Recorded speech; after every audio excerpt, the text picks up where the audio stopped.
Welcome to நில் கவனி சொல். நான் உங்க சஹா.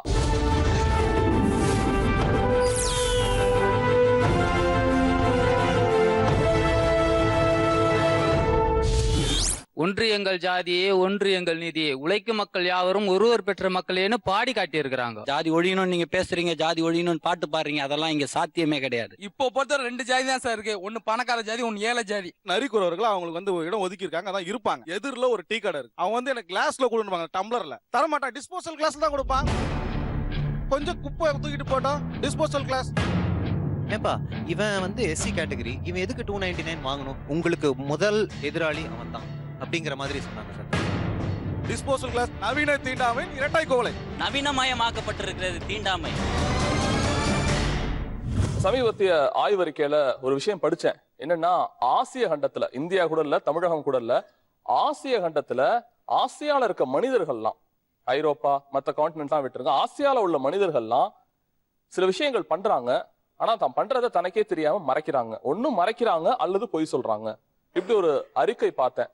இது ஏன் இந்த மாதிரி போட்டிருக்காங்க? ஆசியாவை குறி வச்சு இவங்க சொல்றதுக்கான காரணம் என்ன? நம்ம வளர்றது உங்களுக்கு பிடிக்கலையோ? ஒரு ஜப்பானும் சைனாவும் இந்தியாவும் பாகிஸ்தானும் ஸ்ரீலங்காவும் வளர்றது பிடிக்கலையோங்கிற காழ்ப்புணர்ச்சியா இருக்குமோன்னு நானும் கொஞ்சம் எதிர்ப்பதமா தான் பார்த்தேன் அந்த செய்தியை. ஆனா அதுக்கான புள்ளி விவரங்கள் அவங்க வெளியிட்டு இருந்தாங்க. என்னன்னா, இப்ப உதாரணத்துக்கு ஆசிய கண்டத்திலேயே இந்தியாவே எடுத்துக்கோமே, பெண்களை சமநிலையா நம்ம போற்றி பாதுகாப்போம், தெய்வமா வச்சிருக்கோம், குளத்துக்கு நதிக்கெல்லாம் பெண்களோட பேரு, பாலியல் வன்கொடுமை ஜாஸ்தியா இருக்கு, கணவன் மனைவி உறவை போற்றுகிற ஒரு களம் அப்படின்னு பேசுறாங்க, ஹெச்ஐவிக்கான ஒரு ஊற்று மாதிரி பார்க்கப்படுகிறது ஆசிய கண்டத்துல, இந்தியாவில் நமக்கே தெரியுது, குழந்தைகளை செல்வமாக கொண்டு, குழந்தைங்கன்னா எனக்கு அவ்வளவு பிரியண்டா, அதுங்க தான்டா என் வாழ்க்கைன்னு இருக்க இடத்துலதான் குழந்தை தொழிலாளர்களோட வாசகமும் நிறைய இருக்கு. இப்படி எல்லாமே சின்ன சின்ன கான்ட்ரவர்சிஸ் இருக்கு.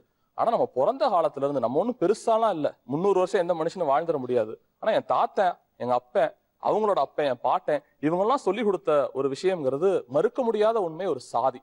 அது எங்க இருந்து வந்துச்சு? தீயா இருக்கா, தீயா இல்லையா, சாதியோட வாசம் என்ன, மனிதர்கள் இந்த சாதியோட தான் பயணம் பண்ணணுமா, இதற்கு ஒரு முடிவே கிடையாதான்னு இப்போ உள்ள சமூகம் கொஞ்சம் விழிப்புணர்வா பேசிட்டு இருக்குங்கிறது ஆரோக்கியமானது. டீ கடைகள்ல, வீடுகள்ல, தெருக்கள்ல இந்த மாதிரி பேசுனது போக ஒரு அரங்கத்துல வெளிச்சத்துல சாதி குறித்த சிந்தனைய பேச வந்திருக்கு உங்க எல்லாருக்கும் முதல்ல என்னுடைய பாராட்டுகளை தெரிவிச்சுக்கிறேன். ஒரு பக்கம் ஜாதிங்கிறது எங்களை பொறுத்த வரைக்கும் முன்னாடி ஜாஸ்தியா இருந்தது, மேபி இப்ப குறைஞ்சிருக்கலாம் அப்படின்னு ஒரு பக்கமும் இல்ல, ஒரு போர்வை போத்த வேணாம், ஜாதி இன்னும் எல்லா இடத்துலயும் இருக்கு, ஜாதிக்காகவே பயணம் போற மக்கள்லாம் இருக்காங்கன்னு இன்னொரு பக்கமும் இருக்கு.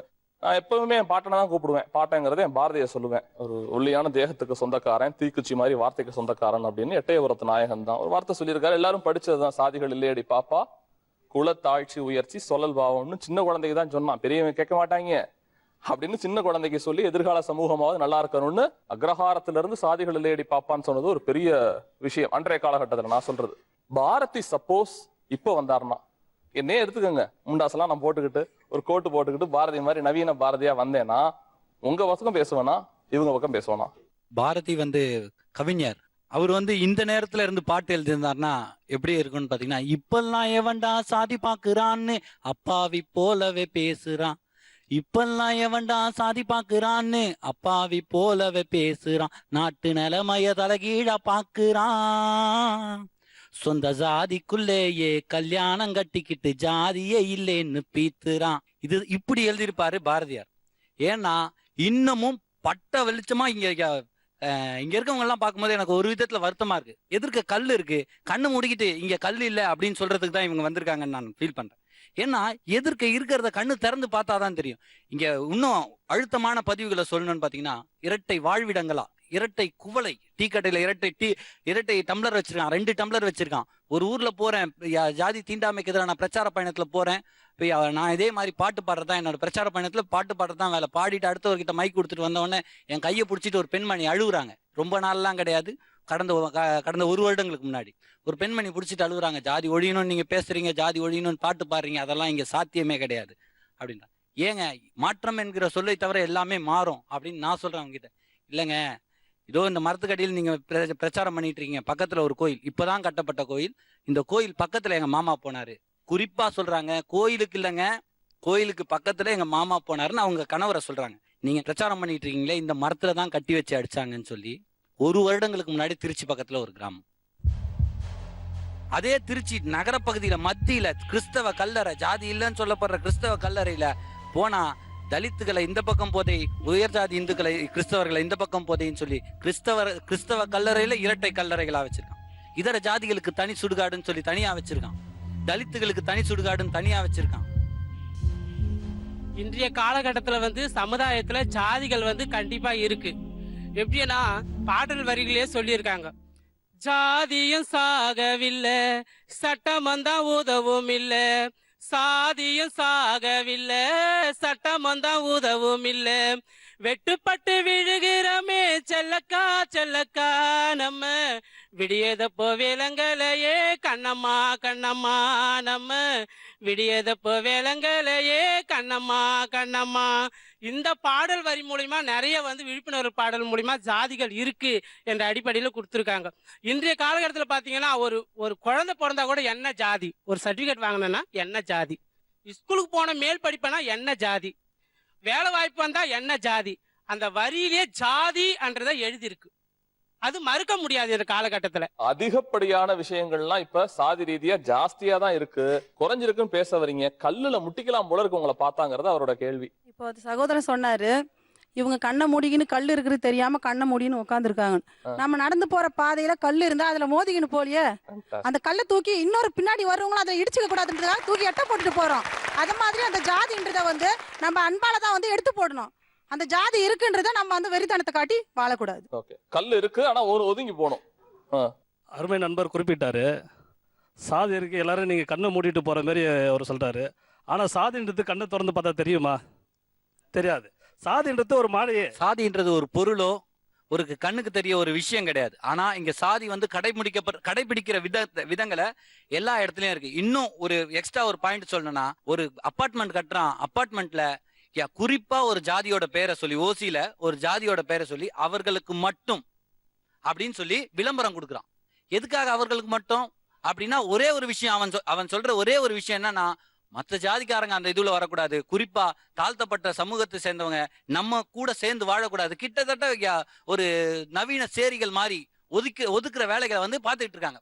இப்ப நடக்குது இது. இப்போ முதல் அடிப்படை கலாச்சாரம், உணவு, உடை, இதெல்லாம் முதல்ல பேசிக். வர்ஷிப், வழிபாடு முறை, இதெல்லாம் முதல்ல பேச, அதை ஃபர்ஸ்ட் அந்த ஆங்கிள் பார்க்கணும். ஒவ்வொருத்தரும் ஒவ்வொரு இதுல இருப்பாங்க. இப்போ அவர் சொன்னாரு இந்த பிளாட்ல ஒரே கம்மி இவங்களுக்கு தான் கொடுக்குறாங்கன்னு. எல்லா இடத்துலயும் இப்போ எத்தனை இடத்துல மாறி இருக்குன்றது கண்டிப்பா ஒத்துக்கணும். நிறைய இடத்துல மாறி, இப்போ இதே இவங்க சொல்றாங்க ஊர்ல ஒரு சில இடத்துல இருக்கலாம். இப்போ முன்னாடி இருந்த காலங்களுக்கு இப்போ எவ்வளவு மாறி போச்சு. எந்த விதத்துல குறைஞ்சிருக்குன்னு தான் கேக்குறேன். முன்னாடி எந்த காலம், ஒரு உதாரணம் சொல்லுங்களேன். இப்ப அவரு 10 உதாரணம் சொன்னாரு. நான் கேக்குற சிம்பிள், ஒரு 10 உதாரணம் அவங்க கேட்டா சொல்றாங்க. ஒரு உதாரணம் சொல்லுங்க, என்ன குறைஞ்சிருக்கு, எப்படி குறைஞ்சிருக்கு? சார் முன்னைக்கு ரொம்பவே மாறி இருக்கு சார். முன்ன பாத்தீங்கன்னா ஒரு கம்யூனிட்டினா அதே கம்யூனிட்டில தான் பாத்தீங்கன்னா கல்யாணம் பண்ணணும் அது பண்ணணும்னு சொல்லுவாங்க. அப்புறம் பாத்தீங்கன்னா முன்னெல்லாம் பாத்தீங்கன்னா வேற கம்யூனிட்டில பண்ணிட்டாங்கன்னா பிரிச்சு வச்சிருவாங்க. ஆனா இப்போலாம் அப்படி கிடையாது. கலப்பு திருமணங்கள் நிறைய நடக்குது. கலப்பு திருமணங்கள் இப்ப முன்னைக்கு நிறையவே வந்திருக்கு சார். இப்போ இப்படிதான் நான் கேக்குறேன். வேற என்ன இருக்கு? வேற என்ன இருக்கு? ஒன்று எங்கள் ஜாதியே ஒன்று எங்கள் நீதியே, உழைக்கும் மக்கள் யாவரும் ஒருவர் பெற்ற மக்களேன்னு பாடி காட்டி இருக்கிறாங்க. அதன் பிரகாரம் நான் சின்ன வயசுல இருக்கிறப்போ, எனக்கு இப்ப 36 வயசு ஆகுது. நான் சின்னதுல இருக்கிறப்போ எங்க தாத்தா பாட்டிலாம் அந்த ஜாதியோட ஒட்டாத, அது தீண்டாம ஜாதி, இது மாதிரிலாம் சொல்லி வளர்த்தவங்க. ஆனா நான் தலையெடுத்து எனக்கு புத்தி தெரிஞ்சு ஃப்ரெண்டுங்க எல்லாரோட பழகணும். அது மொதல் சப்ஜெக்ட். ரெண்டாவது, மேரேஜ் ஆகி 10 வருஷ காலம் ஆகுது. 10 வருஷ காலத்துல இது வரைக்கும் ஒவ்வொரு ஜாதியிலயும் ஒவ்வொரு ஃப்ரெண்டுக்கிறாங்க. கிறிஸ்துவ இதுல பாத்திராஜின்னு ஒரு ஃப்ரெண்டுக்கிறாரு. அவரு வீட்டுல நான் போய் சாப்பிடுவேன், அவரு என் வீட்டுல சாப்பிடுவாரு. எஸ்சியில ஒரு ஃப்ரெண்டுக்கிறாரு, அவர் பேர் காத்தவராயன்னு பேரு. அவரு வீட்டுல போய் சாப்பிடுவோம், என் வீட்டுல போய் சாப்பிடுவோம். அதுக்கு முன்ன அவங்க எதிர வந்தாலே, நாங்க எதிர பண்ணாலே ஐயோ அவங்க தீண்ட தாடகனுங்க ஒதுக்கி விடுற இதுவை போயிட்டு ஒத்துருக்கு ஒத்துரு. எங்க கிராமத்துல இருந்து அவங்க கிராமத்துல பொண்ணு வாழ்க்கை நடத்துது. நீங்க இன்னும் தற்காலத்துலதான் இருக்கீங்க. இந்த ஜெனரேஷன் வாங்கன்னு கூப்பிடுறாங்க, ஏன் மறுக்கிறீங்க நீங்க? இப்போ அந்த சகோதரர் சொன்னாரு கலப்பு திருமணம் எல்லாம் வந்துடுச்சுன்னு. கலப்பு திருமணம் சரி. அப்புறம் கௌரவ கொலைகள்னு ஒண்ணு இருக்கு, அதுக்கு என்ன முடிவு போறீங்க? வேறு சாதி பெண்ணையோ வேறு சாதி ஆணும் கல்யாணம் பண்ணிக்கிறப்ப பொண்ணு வீட்டுல பிடிக்காதவங்க கூட்டு போய் கௌரவ கொலையோ, மாப்பிள்ளை வீட்டை பிடிக்கிறவங்க கூப்பிட்டு போய் கொலையோ பண்ணா கௌரவ கொலைங்கிறது இப்ப குறைஞ்சுதாங்க சார் இருக்கு. என்னங்க முன்னைக்கு இப்ப குறைஞ்சுதாங்க சார் இருக்குது. அப்ப முன்ன எவ்வளவு நடந்திருக்குன்றது இல்லையா? இப்ப நீ குறைஞ்சிருக்குன்னு இல்ல, நடந்துகிட்டு தான் இருக்கு. இப்ப மேல ஒருத்தர் சொன்னாரு ஃபுட்டு வைஸா எல்லாத்தையுமே பண்றதுன்ட்டு. என்ன ஃபுட்டு ஏறா இருக்குன்ட்டு எதுவுமே ஒதுக்கப்படல. எல்லாருமே பசி வேட்டை சமூகத்தை சார்ந்து தான் நம்மளாம் வந்தோம். வேட்டையாடி சமூகத்துல இருந்து தான் வந்தோம். ஒவ்வாமை காரணமா நீ சாப்பிடாது வந்து நான் சாப்பிட மாட்டேன்றது எந்த விதத்திலும் அர்த்தம் இல்லை. எனக்கு சிக்கன் பிடிச்சிருது, உங்களுக்கு மட்டன் பிடிச்சிருது, சரிங்களா? இது எனக்கு வந்து இன்னொருத்தரும் மாட்டுக்கறி சாப்பிட்றாரு, இன்னொருத்தருக்கு வெஜிடபிள் பிடிக்கும், வெஜிடபிள் பிடிக்கும். எனக்கு இப்போ சிக்கன் சாப்பிட்றவனுக்கு வந்து பீஃப் சாப்பிட்றதுக்கு பிடிக்காது, மாட்டுக்கறி சாப்பிட பிடிக்காது. அது ஒவ்வாமை தான் தவிர இது சாப்பிட்றதால இவன் இந்த அடையாளத்துக்குரியவன்றது கட்டாயம் கிடையாது. இல்லைன்னு சொல்லலை. பட் ஆனால் ஒருத்தர் பிடிக்கலன்ற போது அவர் வந்து பக்கத்தில் இருக்கணும்னு சொல்றது நியாயம் இருக்கு. இல்ல, உங்களை யாருமே கட்டாயப்படுத்தல. உங்களை திணிக்க முடியாது. என்னோட சுதந்திரம் உங்க மூக்கு நுனி வரலாம் தான், உங்க மூக்கத்தோட தான் இருக்காது. சார் நீங்க சொல்றது ரைட்டு தான் சார். நீங்க சொல்றது ரைட்னு வச்சுக்கோங்க சார். முன்ன இருக்கும்போது இப்போ பழங்கால பின்னாடி போகும்போது பாத்தீங்கன்னா ஜாதி பார்க்காத யாருமே கிடையாது.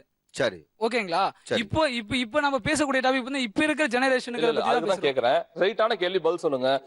நான் வெஜிடேரியன் வெஜிடேரியன் கூட சாப்பிடுவான், இணக்கமா இருப்பான். அவன் தயிர் சாதம் சாப்பிட்டாலும் நல்ல மாவுடு சாப்பிட்டாலும் என்ன சாப்பிட்டாலும் இவன் சாப்பிடுவான். இவங்க அதை பார்த்தாலே வெளிலப்போ தள்ளிப்போ அல்லது நான் ஒதுங்கி போறேன். இது என்ன நான் கேக்குறது? வெஜிடேரியன் நான் வெஜிடேரியன் இதுதான், வேற எதையும் இதுல சாயலே பூசாதீங்க. என்ன சொல்றது, இதோட பாயிண்ட்டும் ஆட் பண்ணிடுறேன். அந்த வெஜிடேரியன் சாப்பிட்றவங்கள எஸ்சியும் இருக்கலாம், பிசியும் இருக்கலாம், எஃப்சியும் இருக்கலாம். வெறும் எஃப்சி மட்டும் தான் வெஜிடேரியன் கிடையாது. எனக்கு தெரிஞ்ச நிறைய எஸ்சி நண்பர்கள்லாம் வெஜிடேரியன் மட்டுமே சாப்பிட்டுக்கிட்டு நான்வெஜ் சாப்பிடாம இருக்காங்க. இந்த ரெண்டையும் இந்த உணவு குறித்த விஷயத்திலேயே ஏன் இப்படி பாக்குறீங்க? அவர் சொன்ன மாதிரி வேட்டை சமூகத்துல இருந்து ஆரம்பிச்சோம், உணவுன்னொடனே நீ தள்ளிக்க ஏன் நீங்க சொல்றதுக்கே நான் வரேன். இப்போ எனக்கே நிறைய ஃப்ரெண்ட்ஸ் இருக்காங்க, அவங்க வீட்டுக்கு போறேன். நான் வந்து ஆங்கிலோ இந்தியன் ஸ்வீட்ல நிறைய வளர்த்துருக்கேன். சொல்ல போனா அவங்க வீட்டில் ஃபுல்லாக ஃபிஷ்ஷு எல்லாமே அவங்க வீட்டில் ப்ரிப்பேர் பண்ணி நான் பக்கத்துல இருந்து பார்த்துருக்கேன். அதுக்காக இல்லைன்னு சொல்லல.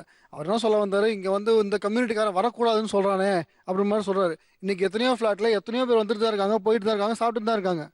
ஒரு சில இடத்துல ஒரு ஸ்பெசிஃபைடா சொல்றாங்க. ஏதோ ஒரு விஷயம் எங்கேயோ நடக்கிறத எடுத்துக்கிட்டு இதுதான் சமூகத்தோட ஒட்டுமொத்த பிரதிபலிப்பு நினைக்கிறீங்களோ? அவர் சொன்ன கேள்விக்கு அவர் சொன்னதற்கு தான் நல்ல பதில் நீங்க சொன்ன. மாமிசத்தை சாப்பிடறத வச்சுட்டல. இப்போ இவர் தோழர் சொன்னார் வந்து பாத்தீங்கன்னா இந்த பில்டிங்குள்ள இவங்க எல்லாம் வரக்கூடாதுன்றது. நீங்க பார்த்த ஒரு இடம் இருக்கு, ஆனா பரவலா சென்னைக்குள்ள ஒரு நிறுவனம் கட்டின பில்டிங் இருக்கு. அங்க வெறும் ஜெயினுக்கு மட்டும்தான் அந்த இடம் இருக்கு. இதுல குறிப்பா இன்னொன்னு இருக்கு, இந்துஸ் கிடையாது. இந்துஸ்க்கு நீங்க அந்த ஒரு நிறுவனத்துல அந்த அபார்ட்மெண்ட்ஸ்ல நீங்க ஒரு ஹிந்து போயிட்டு பில்டிங் ஒரு பிளாட்ஸ் வாங்க முடியாது.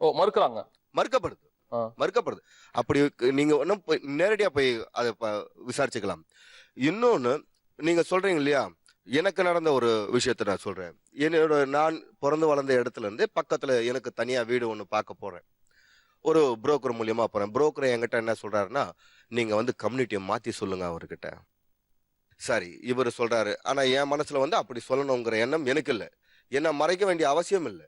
அது என்னோட நோய் கிடையாது, என் மீது அடிக்கப்படுகின்ற துர்நாற்றம் கிடையாது இல்லையா. நான் அந்த துணியோட தான் நான் அங்க போறப்ப அந்த ஹவுஸ் ஓனர் அம்மா நேராக கேட்குறாங்க, சார் இந்த கம்யூனிட்டியில் இருக்கிறவங்களும் நான் வீடு தர மாட்டேன். நீங்க பார்த்தது ஒரு இடம், நான் அந்த மாதிரி ஒரே மாசத்துல 75 வீடு பார்த்திருக்கேன். அப்போ நீங்க பாக்குற அந்த 3 இடத்துக்கும் நான் பார்த்த ஒரே மாசத்துல 75 வீட்டுக்கும் அப்ப சதவீதம் போட்டு பாத்தீங்கன்னா ஊர் முழுக்க தேடினா கண்டிப்பா எத்தனை இடம் இருக்கும்? நீங்க வந்து அந்த பிளாட்ஸ் அதை மட்டும் பாத்தீங்கன்னா சென்னையை ஒட்டிய பகுதிகள், குறிப்பா பம்மல், பல்லாவரம், அனகாபுத்தூர் இந்த பகுதிகளில் போனீங்கன்னா, நாங்கள் ஒரு கடை நடத்திட்டு வந்திருந்தேன். அப்போ வியாபாரம் பண்ணும்போது துணி கடை, அவங்க பிஸ்னஸ் பண்ணும்போது அவங்க கேட்பாங்க, சார் நீங்கள் நாட்டுக்கோட்டை செட்டியாரா இல்லை நீங்கள் நாடாரா? ஒருவேளை ஒருத்தர் வந்து பக்கத்தில் இருக்க நண்பர் ஒருத்தர் என்னை பார்க்குறாங்க. அவர் வந்து ஒரு காவல்துறையில் ஒரு முக்கிய பணியில் இருக்கக்கூடிய நண்பர். அவர் வந்து எனக்கு ரொம்ப நண்பர். என்னை வந்து பார்த்துட்டு கடையில் நின்றுட்டு போகிறாங்க. அவர் சொல்கிறாங்க, உங்ககிட்ட யாரோ 2 பேர் காலனி பசங்க மாதிரி இருந்தாங்க அனகாபுத்தூரில் சார், காலனி பசங்க மாதிரி தெரிஞ்சாங்க, தெரியுமா அப்படின்னு கேட்குறாங்க. ரெண்டாவது, அந்த ஊருக்கே நீங்கள் போய் அனகாபுத்தூர்ல கேட்டிங்கன்னா தெருன்னா காலனியா ஊரான்னு சொல்கிறாங்க. தமிழ்நாட்டில் இருக்கிற எல்லா மாவட்டங்கள்லையும் அந்த 2 இந்தியா, சேரி இந்தியா, ஊர் இந்தியான்னு இருக்குன்னு வச்சுங்களேன். ஆனால் வளர்ந்து இன்ஃபோசிஸ் மிகப்பெரிய நிறுவனங்களில் வேலை செய்யக்கூடிய ஆட்களுக்கு மிகப்பெரிய தாம்பரம், பல்லாவரம், குறிப்பாக அனகாபுத்தூர் பகுதி பாருங்க, பல்லாவரம் பாருங்க, அந்த நாகல்கேணி பாருங்க, பம்மல்ல போனீங்கன்னா லேண்ட் ரேட் ரொம்ப கம்மியான இருக்கிறோம். நகராட்சிக்கு எதிர்ப்புறத்தில் இருக்கிற இடம் பம்மல் காலனி இன்னும் பேர் வச்சிருக்காங்க. அது வந்து குறிப்பிட்ட சமுதாய மக்கள் வாழறாங்க. நான் அப்போ எந்த வகையில அந்த இடம் இருக்கு? நான் இன்னொன்னு முக்கியமா சொல்றேன். இல்ல, நான் இதுக்கு ஒரு விளக்கம் வேணும். நம்ம குடுவாஞ்சேரி சேரிகள் நிறைந்த பகுதியா முன்னாடி இருந்து காலகட்டத்தில இருந்து இப்போ அது அப்படியே சாயல் மாத்திட்டோம். இந்த காலனிங்கிறது சேரிங்கிறது வேற. அது வந்து ஒரு காலனிங்கிறது தான் குறிப்பா இந்த வட மாவட்டங்கள்ல. ஏன்னா நான் தென் மாவட்டங்களுக்கு போனது கிடையாது. இந்த வட மாவட்டங்கள்ல நீங்க போனீங்களா எங்க காலனியான்னு கேட்பாங்க பொதுவாவே. நீங்க ஒரு ஊர் போறீங்கன்னா பொதுவாக வந்து திருத்தணியில ஒரு பக்கத்துல ஒரு ஊர்னு வச்சுங்களேன், ஒரு அக்ரஹாரம்னு வச்சுக்கோங்க, ஊர் பேரு அக்ரஹாரம்னு சொல்லுவாங்க. அக்ரஹாரம் ஊரா காலனியா இப்படிதான் கேக்குறாங்க. நீங்க யாராலும் கேளுங்க, தென் மாவட்டங்கள்ல இருந்து குறிப்பா சென்னைக்கு அப்பாற்பட்டு வரவங்க ஊரா காலனியான்னு கேக்குறாங்க. இதுவும் அருந்ததியர் காலனியா? அது வந்து இன்னும் சோதனை பேசக்கூடாது, இன்னும் கேவலமா கேட்கக்கூடிய வகைகள் இருக்கு. என்னுடைய காலகட்டத்தில், எங்க அப்பா காலகட்டத்தில் ஜாதி இல்லை. நான் வந்து கலப்பு திருமணம் பண்ணிக்கிட்டேன். சூப்பர். 30 வருஷம் ஆகுது. சூப்பர். 30 ஆண்டுகளுக்கு முன்னாடி நான் வந்து கலப்பு திருமணம் பண்ணிட்டேன். நான் ஒரு பின்தங்கிய வகுப்பை சேர்ந்தவன், என்னுடைய மனைவி முற்பட்ட வகுப்பை சேர்ந்தவன். நீங்க ஒரு பிசி கம்யூனிட்டி. ஆமா, அவங்க ஒரு எஃப்சி கம்யூனிட்டி. நாங்க 2 பேரும் காதல் திருமணம், கலப்பு திருமணம் செஞ்சுக்கிட்டோம். Very good. ஆனா இன்றைய அளவிலும் எங்கள் குடும்பத்திற்குள்ள, என்னுடைய குடும்பத்திலோ அவங்களுடைய எந்த மன வருத்தமும் இல்லாமல் ஒன்றாக உறவாக இருந்து வருகிறோம். என்னுடைய குழந்தைகளும் இன்று அவர்கள் எதை கேட்டாலும், எந்த பெண்ணை காட்டாலும், எந்த பையனை கேட்டு நாங்கள் திருமணம் செய்து கொண்டாலும் செய்து வைக்க தயாராக இருக்கிறேன். இது என்னுடைய காலம், என்னுடைய தகப்பனார் அதை ஏற்றுக்கொண்ட காலம். உங்கள்கிட்ட சின்ன கேள்வி, ஐயமா நினைக்காதீங்க. நீங்க பிசி, அவங்க எஃப்சின்னு சொன்னீங்க. உங்க பிள்ளைகள் அதே மாதிரி உங்களை விட சற்று குறைவான சாதியாக சொல்லப்படுகின்ற ஒரு சாதியை தேர்ந்தெடுத்தா ஒத்துக்குவீங்களா? நிச்சயமா சார். என்னோட காலத்துல நான் அவர் சொன்ன மாதிரி நான் ஒரு கலப்பு திருமணம் தான் பண்ணிருக்கேன். நான் பெங்களூர் வந்திருக்கேன். கலப்பு திருமணமா நீங்க? சரி.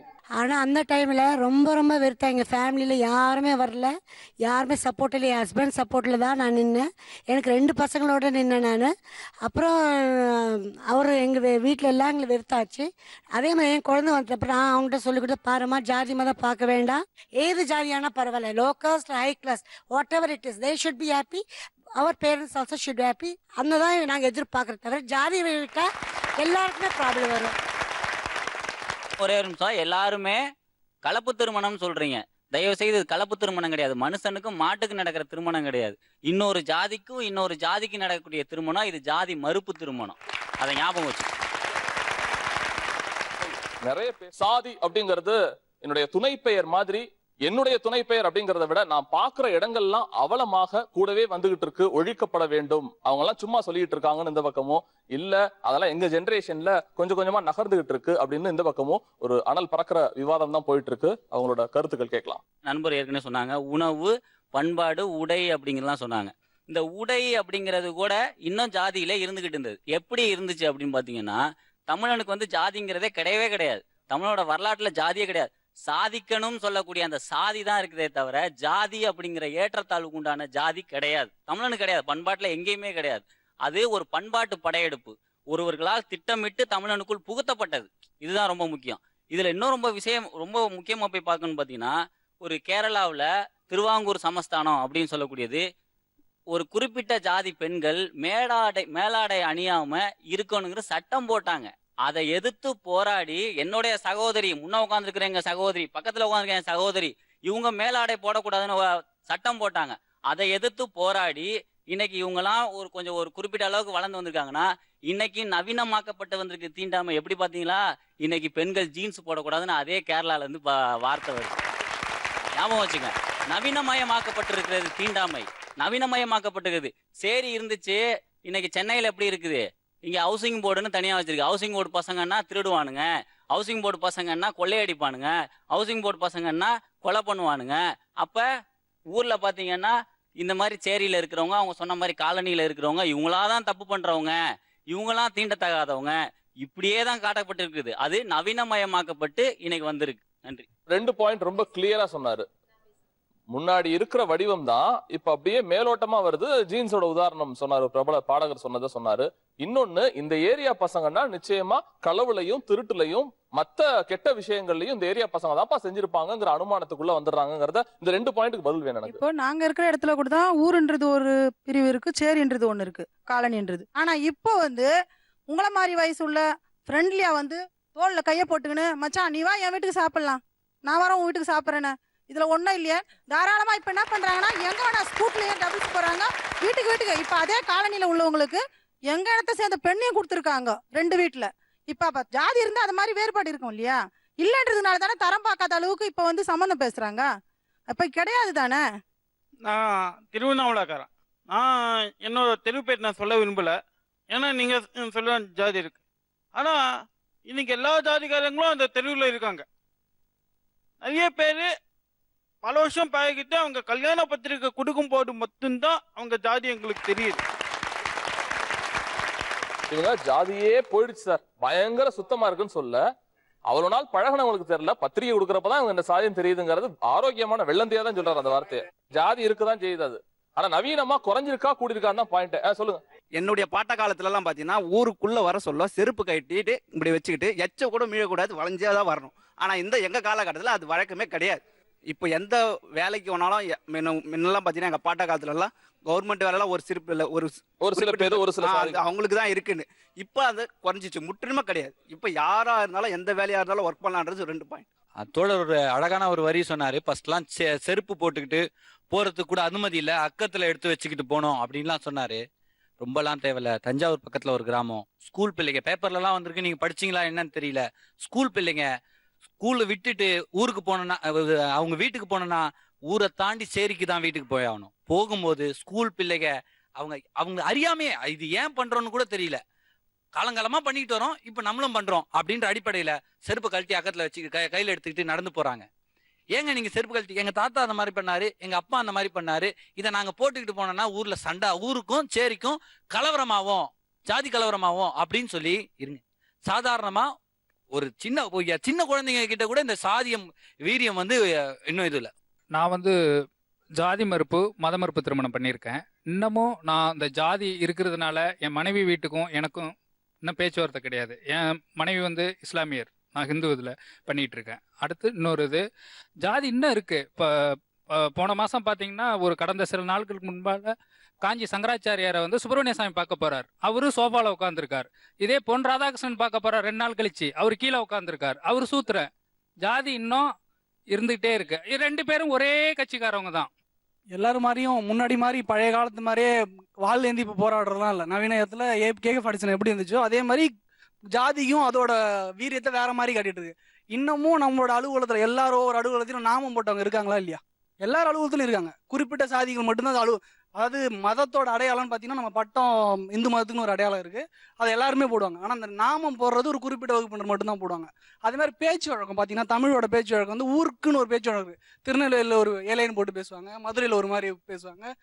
ஆனால் இன்னமும் ஒரு குறிப்பிட்ட சாதிப்பினர் மட்டும் வேற மாதிரி ஒரு பேச்சு வழக்கம் இன்னும் இருந்துட்டே இருக்கு. இந்த அகரகார பேச்சு வழக்கம் இருந்துகிட்டே தான் இருக்கு. தன்னோட சாதியத்தை காட்டக்கூடிய அடையாளத்தை காட்டிக்கிட்டே. ஒரு டெஃபினிஷன் நீங்க சொல்லுங்க. அவங்க நாமம் போடுறது பிரச்சனையா, வெளிப்படுத்துறது பிரச்சனை இல்ல, அதோட அர்த்தம் தான் பிரச்சனைங்க. அது எதை சொல்லுதுங்கிறதான் பிரச்சனை. பொதுப்படையான விஷயங்கள்ல நான் நாமம் போட்டிருக்கேன், திருநீர் போட்டிருக்கேன், சிலுவை போட்டிருக்கேன், நான் குல்லா போட்டிருக்கேங்கிறதெல்லாம் என்னுடைய மத அடையாளத்தையோ சாதியின் அடையாளத்தையோ நாமம் நான் மத அடையாளத்தை இல்லைன்ற, நான் மத அடையாளம் இல்லைன்ற, நான் அது மத அடையாளத்தை குறிக்கலங்கிறதா பிரச்சனை. அது குறிப்பிட்ட சாதியை குறிக்கிறதா தான் இருக்கு.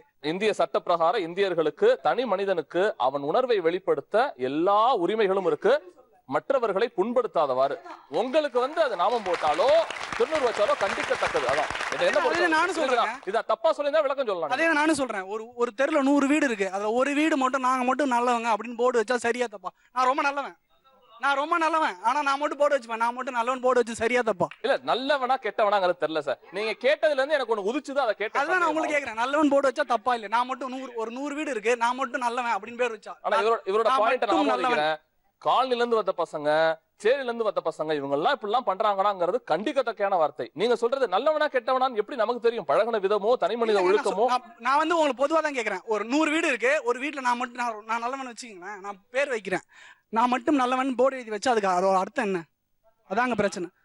மத்தவங்க எல்லாம் கெட்டவன், நாம அதை தான் குறிக்குதுன்ற. நான் மட்டும் உயர்ந்தவன் காட்டுறதுக்காக. ஒரே நிமிஷம் அவரை சொல்ற அந்த கருத்துக்கு எதிர்கருத்து ஏதாவது இருக்கா இங்க?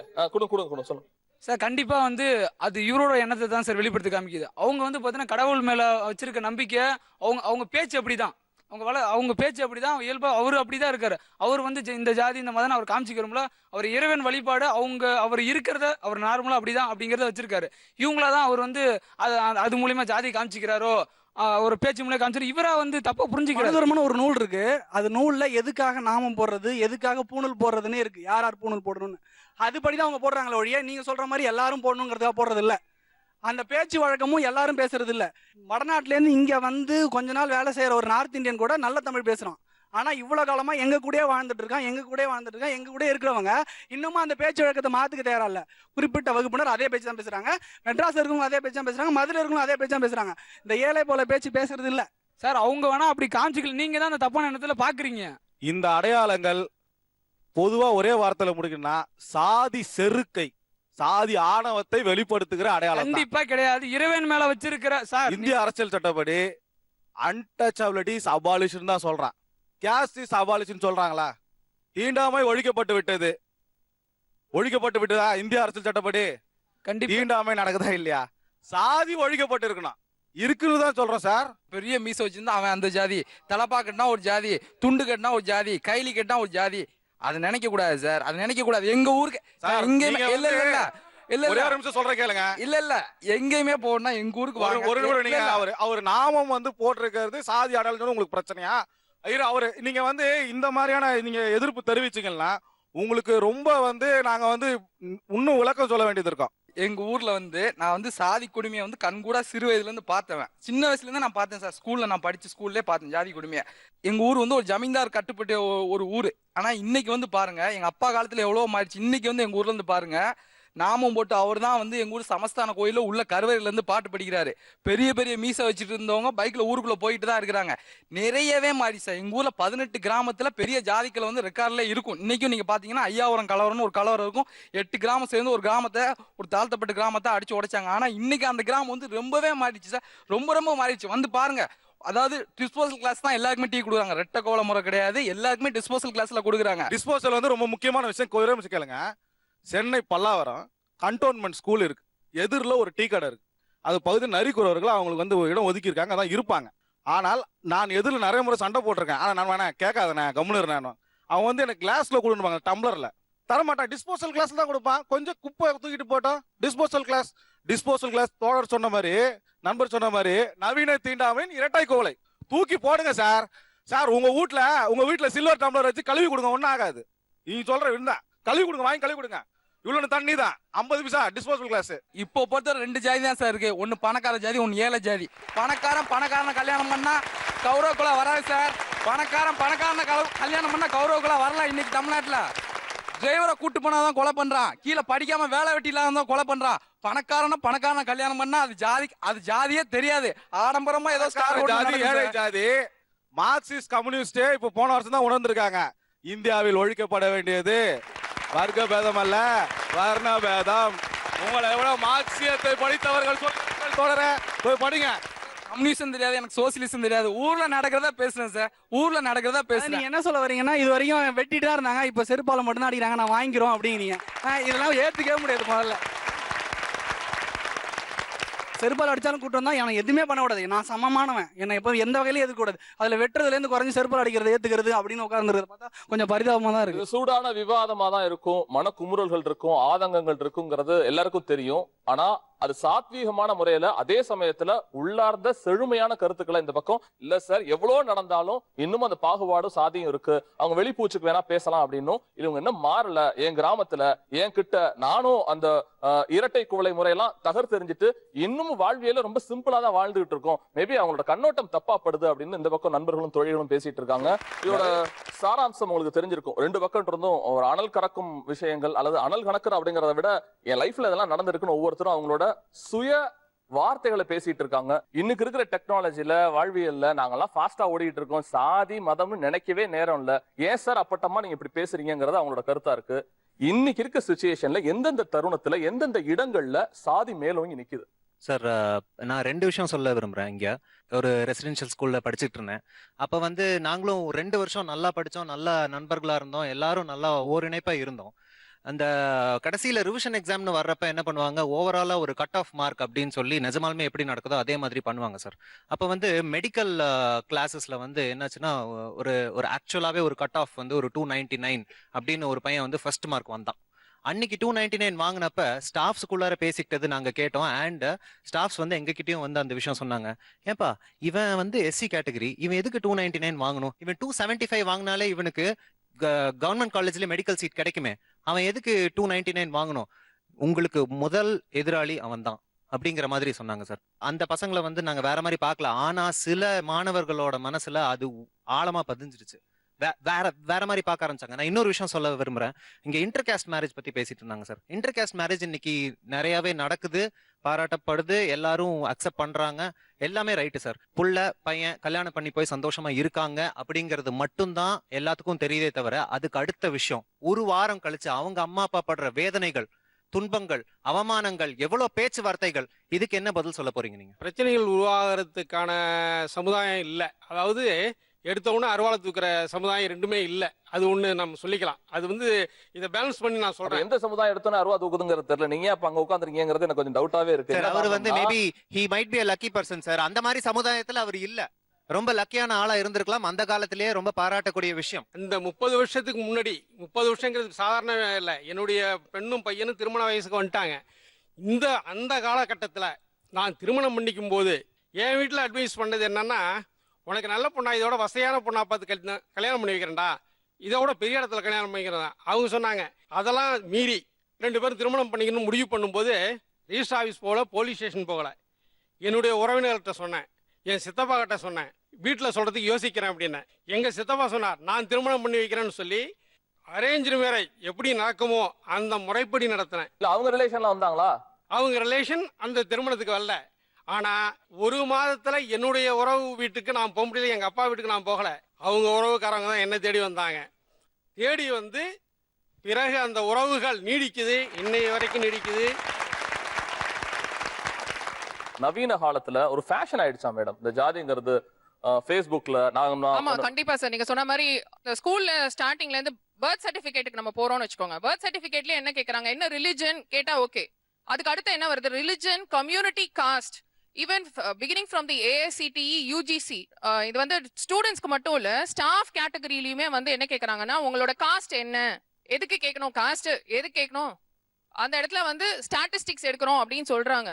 இந்த மாதிரி கவுன்சிலிங்க்கு போறச்சே என் பையன் வந்து 193.5 cut off, he is doing a second year.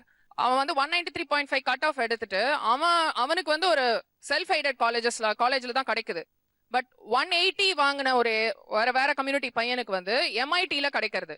அப்ப அவன் MITல படிக்க போறான் அப்படின்னா அவனுக்கு 15,000 தான் ஃபீஸ். நான் வந்து 1 லட்சம் ரூபாய் கட்டணும். ஏன்னா OCல பிறந்தது என்னோட தப்பா? அது வந்து நான் ரொம்ப ஃபீல் பண்ணேன். என் பையன் வந்து சொல்றான், இந்த MIT உள்ள போனோம், எவ்வளோ நான் ட்ரீம் பண்ணேமா, எனக்கு கிடைக்கல. அவனுக்கு ப்ரொடக்ஷன்னா என்னன்னே தெரியல. அது வந்து கம்ப்யூட்டர் ரிலேட்டட் கோர்ஸா இல்ல எலக்ட்ரானிக்ஸ் ரிலேட்டட் கோர்ஸான்னு அவன் கேட்கறான். எப்படி இருக்கு பாத்தியாமா அப்படின்னு. அந்த நேரம் வந்து நிஜமாவே ஐ ஃபெல்ட். நான் எய்தாப்ல கூட போல, உங்களை தான் கேட்கணும். ஏன்னா எதிரான கேள்வியா கூட இருக்கலாம் உங்களுக்கு. இதுக்கு எதிரான கேள்விதான் இது. கண்டிப்பா இது வந்து சமூகத்தினுடைய எதிரான கேள்விதான். இது ரிசர்வேஷன் வந்து இப்ப ஆரம்பத்துல இருந்தே வந்து எல்லார்கிட்டும் மிக ஒரு குழப்பமான நிலைமையில இருக்கு. இந்த ரிசர்வேஷன் வந்து குறிப்பா இவங்க வந்து எல்லாருக்கான ரிசர்வேஷன் தமிழக அரசுல ஒதுக்கி இருக்கிறாங்க. அந்த ஓசின்னு தான் அவன் வந்து நினைப்பா அதர் கேஸ்ட் நினைக்கிறான். அது வந்து ஓப்பன் காம்படிஷன். ஸோ முன்னிலைமை யார் அதிகமான மதிப்பெண்கள் இருக்கிறாங்களோ முதல்ல அந்த ஓப்பன் காம்படிஷனை நிரப்பிட்டு அதுக்கப்புறம் அந்த கேட்டகரி வைஸா அது ஃபில்அப் பண்ணும். அது நடைமுறையில் வந்து நிறைய சிக்கல் இருக்குது. இப்போ வந்து ஒரு 4-5 பேர் இருக்கிறாங்க. இப்போ ஒரு சமூகம் வந்து எல்லாருமே ஒத்துக்கிறாங்க. 2000 ஆண்டு காலமா 3000 ஆண்டு காலமா அவங்க வந்து அப்படியே அடிமைப்படுத்திட்டே இருக்காங்க. மேடம் சொல்லும்போது நான் ரொம்ப வரவேற்கிறேன் அவங்க வெளிப்படையாக பேசுறது. ஏன்னா ப்ரொடக்ஷன் இன்ஜினியரிங்கிறது அவனுக்கு தெரியலன்றாங்க. குறிப்பா அவனுக்கு இன்ஜினியரிங்கிறதே தெரியாம இருந்திருக்கலாம். ஏன்னா அந்த குறிப்பிட்ட சமூகத்தில் இருக்கவங்க இப்பதான் முதல் தலைமுறையாவோ 2வது தலைமுறையாவோ மேல வந்திருக்கிறாங்க. அவங்களுக்கு எப்படி தர முடியும்? இப்போ ஏற்கனவே ஒரு 100 வருடமாக 150 வருடமாக நீங்களும் அழுத்தி அவங்களுக்கு ஒரு சமநிலையில இல்லை. இந்த சமநிலையில இல்லாம இருக்குது இந்த ரிசர்வேஷன். இப்போ வந்து ஒரு 2 பள்ளம் இருக்கு, ஒரு பள்ளமா இருக்கு, மேடு இருக்கு. நீங்க அதை வந்து எல்லாருக்கும் சமமா கொடுத்தீங்கன்னா மேடாகிட்டு இருக்கும், பள்ளமாயிட்டு இருக்கும். இப்போ அதிகமா அவங்களுக்கு அது கொட்ட வேண்டியதானே இருக்கும். கொஞ்சம் கொஞ்சமா இவர் மேல வரணுங்கிறதுக்காக தான் சாதின்னு ஒண்ணு கொடுத்து, கோட்டான்னு ஒண்ணு கொடுத்து இதெல்லாம் செஞ்சிருக்காங்க. பட் ஆரம்பத்துல நீங்களே சொன்னப்ப இதெல்லாம் ஒழிக்கணும் சார், இந்த காலமே இருக்கக்கூடாதுன்னு சொன்னீங்களே, முரண்பாடா இருக்கு எனக்கு. ரிசர்வேஷன் வந்து வறுமை ஒழிப்பு திட்டம் கிடையாது. ரிசர்வேஷன் வந்து சமூக, அது வந்து சோஷியல் இண்டிகேட்டர். யாரோட ஒவ்வொருத்தரோட சோஷியல் இண்டிகேட்டரும் சம அளவுக்கு வர்றதுக்காக கொடுக்கப்படுறதுனா ஒழிய அது வந்து நான் ரொம்ப ஏழை, என்னால் பணம் கொடுக்க முடியாது அப்படிங்கிறதுக்காக கிடையாது. லாஸ்ட் கிரேட் சிட்டிசன் இருக்கிறதுலே கடைசி சிட்டிசன் கூட எல்லா கல்வி நிறுவனங்களும் படிக்கக்கூடிய வாய்ப்பு தான் நாங்கள் கேட்குறோம் மொழிய. அந்த ரிசர்வேஷன் அந்த வாய்ப்பை தான் கொடுக்குது. அவங்களை கொண்டு போய் நான் டாக்டர் போஸ்டிங் கொடுக்க சொல்ல, இந்த கவர்மெண்ட் காலேஜ்லயோ கவர்மெண்ட் ஹாஸ்பிட்டல்ல போய் உட்கார வச்சு எப்படி கேட்டகரைஸ் பண்ணுவீங்கன்னு நான் கேட்கறேன். நீங்க 2 விஷயம் சொல்றீங்க. ஒண்ணு, அந்த காலமே ஸ்கூல்ல காலேஜ்ல எதுலயுமே அந்த காலம் இருக்க கூடாது. சோஷியல் இண்டிகேட்டர் ஈக்குவல் ஆகிற வரைக்கும் அது இருக்கும். அந்த சோஷியல் இண்டிகேட்டர் இருக்கிற வரைக்கும் கண்டிப்பா இருக்கும். அதுக்கப்புறம் சோஷியல் இண்டிகேட்டர் லெவல் ரீச் ஆனதுக்கு அப்புறம் நீங்க வாய்ப்பு கொடுத்த பிறகு கூட எக்ஸாம் எழுதி பாஸ் பண்ணாம தான் நீங்க டாக்டர் பட்டம் கொடுப்பீங்க இல்லையா? இல்லை சும்மா கொடுத்துருக்கீங்களா? எம்ஐடியில் போய் நான் எம்ஐடி தான் படித்தேன். நான் கேம் ஃப்ரம் எம்பிசி கேட்டகரி. ஆனால் ஓப்பன் காம்படிஷன் சீட் எடுத்து தான் உள்ள வந்தேன். நான் எம்ஐடி விட்டு வெளில வரும்போது எனக்கு பிஇ கிராஜுவேட் அவங்க தான் கொடுக்கணும். எக்ஸாம் எழுதி பாஸ் பண்ண தான் கொடுப்பாங்க. யார் வேணாலும் வந்துட்டாலும் உடனே கொடுத்துட முடியாதுல்ல. டிகிரி எக்ஸாம் பாஸ் பண்ணதானா எல்லாருக்கும் இந்த reservation system it's for social indicator. போய் எழுதி ஃபெயில் ஆனவங்கள பேசுறீங்க, வாய்ப்பு மறுக்கப்பட்டவங்கள பத்தி நான் பேசுறேன். ரெண்டு விஷயம். வாய்ப்பு மறுக்கப்பட்டவங்கள தான் இந்த ரிசர்வேஷன் சிஸ்டமே. எந்த ரிசர்வேஷன் சிஸ்டம்? இது வரைக்கும் எவ்வளவு காலமா மறுத்தீங்களோ அதுக்காக திருப்பி கொடுக்க போறது அவங்க உரிமையை பெற்று தரதுக்காக. Simple sir. நான் என்னோட கம்யூனல் தப்பா இருக்கலாம். நான் என்ன கேக்குறேன்னா, இங்க இருக்கவங்க எல்லாமே அந்த காலம் அந்த பேரு தயவு செஞ்சு அந்த மாதிரி கூப்பிடாதீங்க பேசாதீங்கிறதா உண்மை. அப்படிதானே? இவன் ஏழை இவன் பணக்காரன் எதுவும் கிளாசிஃபை பண்ணுவோமா? இவனுக்கு ஒரு ரெட் இவனுக்கு ஒரு கிரீன் இவனுக்கு ஒரு ப்ளூன்னு நிறபேதம் என்ன கொண்டு வர போறோமா?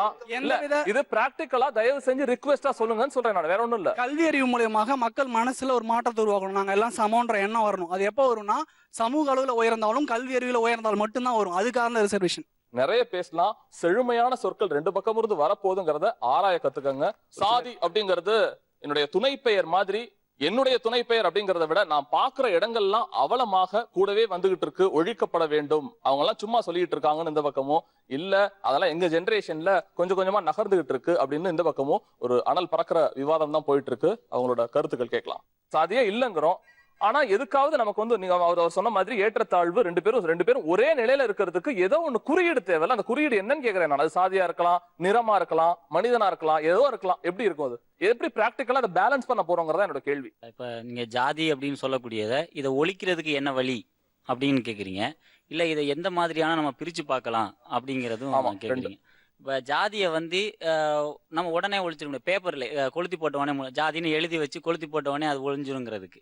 ஜாதிங்கிறது ஒரு மனிதனோட மூளையில் அவனோட அறிவில் புகுத்தப்பட்டது. நான் ஏற்கனவே உங்களுக்கு சொன்ன மாதிரி ஒரு பண்பாட்டு படையெடுப்பது. அதன் மூலயமா ஆண்டாண்டு காலமாக நம்ம மூளையில் புகுத்தி இருக்கிறதுனால நம்ம வேகமாக செயல்பட்டாலும் மூளைக்கு ப்ராப்ளம் வந்துடும். ரொம்ப ரொம்ப அவனுக்கு வேலை கொடுக்கணும், அறிவா அதிகமான ஒரு படிப்பை கொடுக்கும்போது கூட அவனுக்கு வந்து மூளையில் ஒரு ஏதாவது ஒரு ப்ராப்ளம் வந்துடும், ஒரு சின்ன சிக்கல் வந்துடும். அப்போ அவனுக்கு படிப்பறிவை முதல்ல கொடுக்குறோம், வேலை வாய்ப்பை முதல்ல கொடுக்குறோம். இதன் மூலமாக அவனுக்கு சமபலமாக, இப்போ ஏற்கனவே அவங்க சொன்ன மாதிரி ஒரு பள்ளம் இருக்குது ஒரு மேடு இருக்குது, ரெண்டையும் சமமாக்கணும். ஒரு இடத்துல இருந்து வந்து இன்னொரு இடத்துல மண்ணை எடுத்து ரெண்டு இடத்துலையும் சமமாக போட்டால் பள்ளமாயிட்டே இருக்கும், மேடாயிட்டே இருக்கும். எனக்கு சாதியும் தேவையில்ல, பட் சலுகைகளும் வேணும். இது எப்படி பேலன்ஸ் பண்ணுவோம்னு கேக்குறேன். இப்போதைக்கு இருக்கிற இடஒதுக்கீடு அப்படின்ற நிலை எப்படி இருக்குன்றது ஒரு சின்ன எக்ஸாம்பிள்ல சொல்லிடுறேன். கிணத்துல ஒரு 4 பேர் தொங்கிட்டு இருக்காங்க. கிணத்துக்குள்ள படிக்கட்டுல ஒரு தொங்கிட்டு இருக்காங்க. ஒருத்தன் 20 அடியில தொங்கிட்டு இருக்கான், ஒருத்தன் 15 அடியில தொங்கிட்டு இருக்கான், ஒருத்தன் 10 அடியில தொங்கிட்டு இருக்கான், ஒருத்தன் 5 அடியில தொங்கிட்டு இருக்கான். 5 அடியில தொங்கிட்டு இருக்கவனுக்கு 5 அடி கயிறு கொடுத்தா மேல வந்துருவான். 10 அடியில தொங்கிட்டு இருக்கவனுக்கு 10 அடி கயிறு கொடுத்தான். இப்ப இந்த கயிறுன்றதே இடஒதுக்கீடு தான். 5 அடியில தொங்கிட்டு இருந்தவன் எனக்கு 5 அடி தானே கொடுத்த, அவனுக்கு எதுக்கு 20 அடி கயிறு கொடுக்குறேன்னு கேக்குறான். இடஒதுக்கீடு யாருக்கு கொடுப்பேன், எப்படி அவங்களை டிஃபைன் பண்ணுவாங்க? அதுதான் இப்ப ஜாதி. இப்போ இதுல பாத்தீங்கன்னா கேஸ்ட் இல்ல சார், இல்ல ஒரு நிமிஷம். கேஸ்ட் இல்ல அவர் சொல்லிட்டோம் சார், ஒரு நிமிஷம் அவர் சொல்லிட்டோம். இல்ல அவர் சொல்லிட்டோம் இல்ல சார், கேஸ்ட் அப்படின்னு ஜாதின்னு சொல்லியிருக்கீங்க. இப்போ ஜாதியை வந்து இப்போ ரெட்டியாரு, செட்டியாரு, வன்னியாரு, தேவருன்னு சொல்லி இருக்கிற 1008 ஜாதிகள் இருக்கு. தேவையில்லை. இதுல மாற்றம் கொண்டு வர வேண்டியது என்னன்னா, இப்போ இருக்கு எஸ்சி, எஸ்டி, பிசி, ஓசி. இந்த அடிப்படையில இந்த குறிப்பா அரசு பதிவுகள்ல இந்த ஜாதி பெயர், இந்த ரெட்டியாரு, செட்டியாரு இந்த பெயரை நீக்கிட்டு குறைஞ்சபட்சம் இப்போதைக்கு மாற்றம் எஸ்சி, எஸ்டி, எம்பிசி, ஓசி இதை மட்டும் பண்ணா இப்போதைக்கு போதுமானது. சார் அவங்களெல்லாம் பார்க்கும்போது 60ஸ்ல இருப்பாங்க பாத்தீங்களா, அந்த ஏஜ் குரூப் மாதிரி தெரியுது சார் எனக்கு. 60கள்ல இருக்கிற ஃபீலிங் ஏன் உங்களுக்கு இருக்குன்னு கேக்குறாங்க. நீங்க 1ஆம் நூற்றாண்டு போனா கூட 6ஆம் நூற்றாண்டுல இருந்து 15ஆம் நூற்றாண்டு தொடங்கி இப்ப இருக்கிற 20ஆம் நூற்றாண்டு வரைக்கும் இந்த காலகட்டம் தான் நடக்குது. உங்களோட கல்வி அறிவு, அதாவது வந்து ஒரு குறிப்பிட்ட சாதிக்கு மட்டும் கல்வி அறிவு இருந்தது. அதாவது ஊடகத்துறை, நீதித்துறை. எவ்வளவுதான் ஊடகம் வந்தாலும் நீங்க மாற போறது கிடையாது சார், புரியுதுங்களா? கண்டிப்பா மாற போறது இல்ல. அந்த ஜாதி ஜாதி ஜாதி புடிச்சு அந்த போர்வையை போத்திக்கிட்டே தான் இருக்க போறீங்க. 60 வருஷம் பின்தங்கி இருக்கிறோம்னு சொல்றீங்க. ஒரே ஒரு விஷயம் நான் பதிவு பண்ண விரும்புறேன். அவங்க பேசி முடிக்கிட்ட அப்புறம் பேசுங்க. இல்ல இப்போ ஜாதியை பத்தி நம்ம பேசுறோம் பாத்தீங்களா, இப்போ எவ்வளவு ஹாஸ்பிட்டல்ல நிறைய பேஷண்ட்ஸ்க்கு வந்து பிளட் டொனேட் பண்றாங்க. சோ இந்த ஜாதி குரூப், இந்த ரத்தம் அப்படின்னு யாருன்னா பதிவு பண்றாங்களா? கிடையாது. ஒரு உயிர் வந்து குடிச்சிட்டு இருக்கும் போதே அதுக்கு வெறும் பிளட் மட்டும் நம்ம டொனேட் பண்ணா போதும். இந்த ஜாதி ஃபார்ம்லயே அந்த பிளட் ஃபில் பண்ற ஃபார்ம்ல ஜாதி கிடையாது. சோ இத நான் வரவேற்கிறேன். நம்ம இருக்கிறது 21ஆம் நூற்றாண்டு, நல்லா ஞாபகம் வச்சுக்கோங்க. அவங்க ஆரம்பத்திலே ஒண்ணு பேசினாங்க, எல்லா கோயில்ல நாங்க வந்து எல்லாருமே பூஜை பண்ணிக்கிட்டு இருக்கிறோம் அப்படின்னு நண்பர் அவர் சொன்னாரு. இன்னைக்கு இந்த 21ஆம் நூற்றாண்டுல தான் நம்ம கடைக்கோடியில கிராமத்துல இந்த நொண்டி கருப்பன்னு இருப்பாரு ஒரு சாமி, ஊருக்கு ஒதுக்குப்புறமா வச்சிருப்பீங்க. வருஷத்துல ஒரு வாட்டி தான் அவருக்கு துணியே போடுவோம், மற்ற நாள்ல ஆடிட்டு கிடக்கும். அதை ஞாபகம் வச்சுக்கணும். அவருக்கு பூஜை செய்யறவரு இங்க இருக்கக்கூடிய கபாலீஸ்வரர் கோயிலையோ பார்த்தசாரதி கோயிலையோ பூஜை பண்ண முடியுமா? நல்லா ஞாபகம் வச்சுங்க. 1 லட்ச ரூபாய் கொடுத்தா எங்கேயும் வருவார் சார். 1 லட்ச ரூபாய் கொடுத்தா எங்கேயுமே வருவார். வரமாட்டேன்னு சொல்ல மாட்டாரு சார். வர நீங்க கூப்பிடுங்க. இந்த 21ஆம் நூற்றாண்டுல தான் அனைத்து சாதியும் அர்ச்சகராகிறதுக்கு வழக்கு போட்டிருக்காங்க சார். நீங்களாம் வந்து சேர்ந்து தான் போராடணும் எங்களுக்காக. அதை ஞாபகம் வச்சுக்கோங்க. நீங்க கேட்டீங்களா அவர் வரமாட்டாரு, அவரே சார் கூப்பிடுறீங்க. ஒரு நிமிஷம் சார், நீங்க சொன்ன மாதிரி எல்லா கோயிலையும் காசு கொடுத்து அர்ச்சகர் பண்ணுவாருன்னு சொல்றீங்க. ஆனா ஒரு பெருமாள் கோயில்ல ஒரு எஸ்சிய ஒரு பிராமணர் வழிபா அதாவது அர்ச்சனை பண்றதுல வந்து எஸ்சி ஆளுங்களை உள்ள வரவழைச்சு அவங்க பண்ணுவாங்களா? இன்னொரு விஷயம் சார், நாங்க பெருமாள் கோயில நாம போட்டுன்னு இருக்கிறவங்க அர்ச்சனை பண்றாங்க. நாங்களே ப்ரிப்பேர் பண்ணி எடுத்துட்டு போயிட்டு இது அர்ச்சனை பண்ணி கொடுங்கன்னு சொல்றோம். இல்ல நீங்க பண்ணதை நாங்க சாமி கிட்ட வச்சு பண்ண மாட்டோம், நாங்களா பண்றதா பண்ணுவோம்னு சொல்றாங்க. அப்போ நாங்க என்ன அதுல விஷமா எடுத்துட்டு போயிட்டு சொல்ல வர்றது புரியல. நம்ம சாமி கும்பிடணும், நம்ம பாட்டுக்கு போவோம், நம்ம போய் கும்பிட்டு வந்துருவோம். இதுல எதுக்கு இடைத்தர இல்லையே? அதுலயே சாமி கிட்டயே ஜாதி பாக்குறாங்கன்னு நான் சொல்ல வரேன். முதல்ல சாமியே இல்லைன்றோம். ரெண்டாவது வந்து சாமி இருக்குன்னா நம்ம பாட்டு போவோம், நம்ம கும்பிடுது. எதுக்கு ஒரு இடைத்தர? எதுக்கு நம்ம ஆள் ஒருத்தர் இருக்கணும், அவர் ஒருத்தர் இருக்கணும்? எவருமே வேண்டாயா, நான் பாட்டுக்கு போவேன், சாமியை கும்பிட்டு வந்துருவேன். இருக்க கூடாதுன்னு சொல்றீங்க, ஆனா இருக்கிறாங்களே சார். Simple sir. அவங்க சொல்ற மாதிரி பிற்படுத்தப்பட்டவங்க அல்லது தாழ்த்தப்பட்டவங்கன்னு சொல்லப்படுறவங்க அந்த மாதிரி போக நீங்க விடுவீங்களா? முதல்ல விட்டுருக்காங்களா எங்கேயாவது? நிதர்சனம் என்னன்னு பேசுங்கிறதா உண்மை. நிதர்சனம் என்னங்க? தாத்தா காலத்துல கோயிலுக்கு வெளில இருந்தாங்க, எங்க அப்பா காலத்துல கோயிலுக்கு உள்ள வந்தாங்க, என் காலத்துல பக்கத்துல உட்காந்து சாப்பிடுறாங்க. இன்னும் மாறிக்கிட்டே வருது. பாதி மாறலையா சார்? கருவறைக்குள்ள போலையே. ஒரு நிமிஷம் பேசுறத கேளுங்க. ஒரு நிமிஷம். நாங்க ஜாதியே ஒளிஞ்சிருச்சு தமிழ்நாட்டுல. பத்திரத்துல ஜாதி இருக்கு, பட்டாள ஜாதி இருக்கு, சர்டிபிகேட்ல ஜாதி இருக்கு, எல்லா இடத்துலயும் ஜாதி இருக்கு. ஜாதி குறைஞ்சிக்கிட்டே வருது. கொஞ்சம் கொஞ்சமா 90% வந்துருச்சு. இன்னும் 10% தான் இருக்குன்றோம். இன்னும் வந்து பெரிய அளவுல ஜாதி இருக்கு. ஒரு பஸ் மோதினா கூட இந்த ஜாதிக்கார பஸ்காரன் அந்த காரம் மோதிட்டான். அவர் நான் நிஜமா பாத்துக்க ஒரே விஷயம், எங்க 2 பேத்துக்குள்ள எங்க ஊர்ல ஒரு சின்ன சம்பவம் நடந்துச்சு. அவங்க 2 பேத்துக்குள்ள பிரச்சனையாச்சு. இது ஒரு ஜாதிக்கார அவர் ஜாதிக்கார உடனே கிளம்பிட்டாங்க. ஏய் அந்த ஜாதிக்கார நம்ம இந்த மாதிரி தான் நடக்குது. அதனாலதான் இருக்குதுன்னு சொல்றேன் சார். அதனாலதான் இருக்குதுன்னு சொல்றேன். பர்சனல் மோட்டிவா ஜாதி பிரச்சனையா பாக்காதீங்க. மீடியால உடனே எழுதிடுவாங்க. இதுக்கு வந்து இவர் கண்டனம் தெரிவிச்சான்னு பார்த்தாலே ஏய் பத்தர ஒரு சிந்த இன்னைக்கு கூட முருகதாஸ் மேல ஜாதி எனக்கு பின்னாடி ஒரு ஜாதி இருக்குனாரு. உடனே பின்னாடி போட்டாங்க. அவருக்கு பின்னாடி உடனே ஒரு கண்டனம் தெரிவிச்சாரு. இவருக்கு வந்து நீங்க எதுவும் பண்ணாதீங்கன்னு ஒரு சங்க தலைவர் வந்து சொன்னாரு. அதை யாரும் நான் சொல்ல வரல, நீங்க எல்லாருமே பார்த்திருப்பீங்க. உடனே தெரிஞ்சு ஓ முருகதாஸ் வந்து போன படத்து வரை எந்த ஜாதின்னு யாருக்குமே தெரியாது. இப்போ வந்து உடனே அவருக்கு ஒரு ஜாதி. இது வந்து ஒரு திட்டம். இது வந்து ஜாதியை வந்து ஏற்படுத்தி இருக்கிறாங்க சில பேர் சுயநலத்துக்காக. மக்கள் மத்தியில நம்ம சாதாரண மத்தியில எந்த கடையில போனா நம்ம பாட்டுக்கு பார்த்துட்டு சாப்பிட்டு எல்லாமே நினைக்கிறேன். இது அவர் நண்பர் சொன்ன மாதிரி இல்ல சார், இது இயல்பா போயிட்டு இருக்கிறதா, நீங்களா திணிக்காதீங்கன்னு ஒண்ணும். அவர் யதார்த்தம் இல்லாம ஏதோ வேற உலகத்துல இருந்து வந்து பேசிட்டு இருக்காரு அப்படிங்கிற மாதிரியான சிந்தனை இங்க இருக்கு.